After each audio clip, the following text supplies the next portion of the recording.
परम पवित्र भगवा ध्वज आज के विजयादशमी उत्सव के मुख्य अतिथि आदरणीय कर्नल शेखावत जी, विजयादशमी उत्सव में उपस्थित सभी आत्मीय स्वयंसेवक बंधुओं, विजयादशमी की उपासना का दिन है। आज के ही दिन राष्ट्रीय स्वयंसेवक संघ की स्थापना 1925 में नागपुर में हुई थी, ये हम सब जानते हैं। पिछले 9 दिन हम सब ने नवरात्रि के अवसर पर शक्ति की उपासना की है।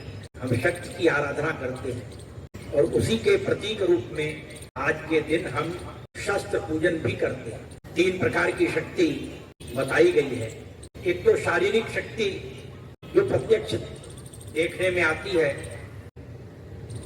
मजबूत है, तो व्यक्तिगत शक्ति हमारी प्रकट हो सकती है, दिखाई देती है।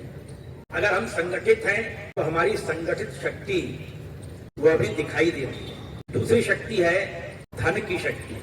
कोई भी कार्य किया जाए तो उसके लिए बिना धन के वो कार्य संपन्न नहीं हो सकता है। धन की आवश्यकता रहती है और इसलिए धन एक बड़ी शक्ति है। तीसरी शक्ति है ज्ञान की शक्ति। संस्कृत में कहा गया है, बुद्धिर्यस्य बलम तस्य निर्बुद्धस्य कुतो बलम।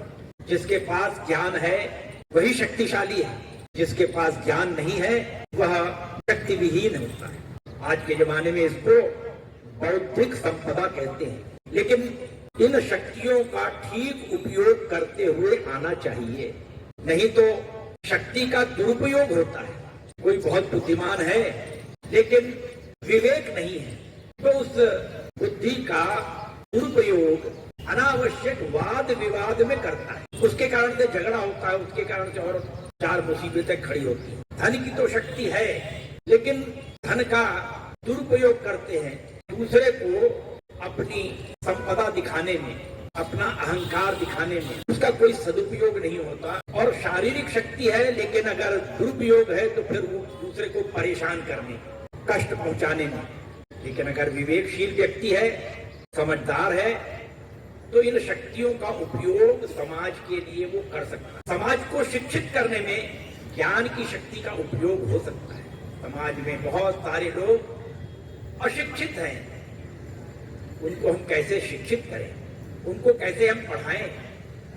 नौजवान हैं, उनको कैसे हम ठीक सलाह दे सकते हैं, ठीक दिशा दे सकते हैं। तो बुद्धि का उपयोग समाज को ठीक रास्ता दिखाने में, नौजवानों को ठीक दिशा बताने में, समझाने में किया जा सकता है। धन है तो उस धन का उपयोग अनेक प्रकार के समाज की सेवा के लिए किया जा सकता है। स्थान स्थान पर चिकित्सालय बनते हैं तो चिकित्सालय समाज में कम से कम पैसा लेकर के गरीबों को हम स्वास्थ्य की दृष्टि से चिकित्सा उपलब्ध करा सकते। स्थान स्थान पर विद्यालय खोल करके अनेक प्रकार के समाज के लिए आवश्यक जो स्किल्स हैं उनका प्रशिक्षण देते हुए धन का ठीक सदुपयोग समाज की सेवा के लिए, समाज की आवश्यकता किया जा सकता है। हम लोगों को सहायता पहुंचाने में कर सकते हैं, उनको बल प्रदान करने में, उनकी रक्षा करने में कर सकते हैं। और इसलिए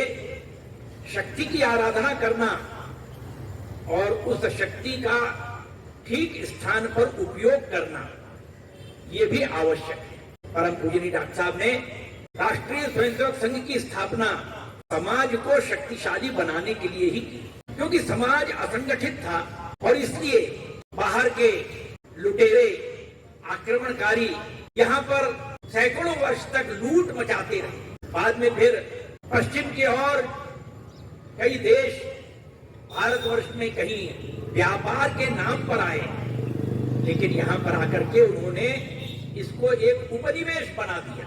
यहाँ की लूट की, यहाँ के समाज को छिन्न भिन्न करने में उन्होंने अपनी ताकत लगाई, जिससे कि वो अधिक समय तक भारतवर्ष पर शासन कर सके। इसके लिए उन्होंने अनेक प्रकार के भ्रम निर्माण किए। भारतवर्ष तो कई राष्ट्रों का समूह है, ये तो एक उपमहाद्वीप है। यहाँ तो अलग अलग भाषाएं बोली जाती हैं, अलग अलग जातियां हैं, कितने ही पंथ उपासना पद्धतियां, संप्रदाय हैं। और इसलिए भारतवर्ष ये तो अनेक राष्ट्रों का जोड़ है, ऐसा उन्होंने प्रतिपादित किया, ऐसा सिद्ध करने का प्रयत्न किया। और कुछ अपने लोग भी उनके बहकावे में आ गए और वामपंथी लोग, कम्युनिस्ट लोग इन्हीं बातों को लेकर के और आगे समाज को तोड़ने में लग गए।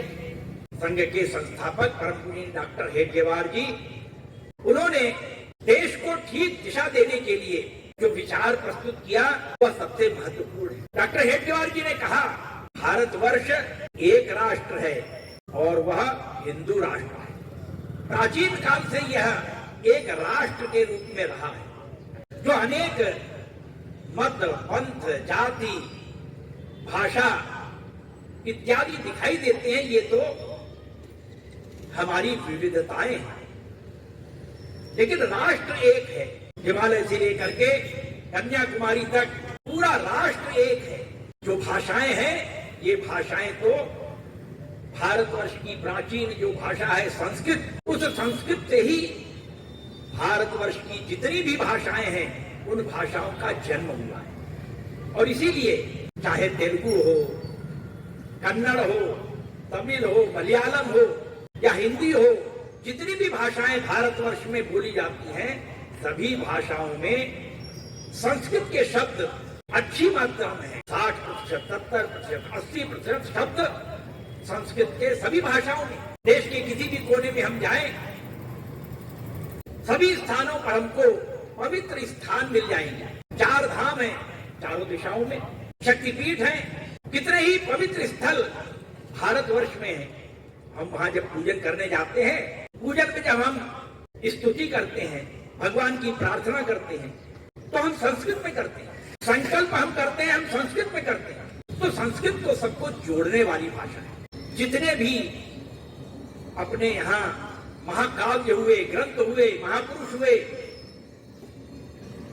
उनके जीवन का वर्णन सभी भाषाओं में मिलता है।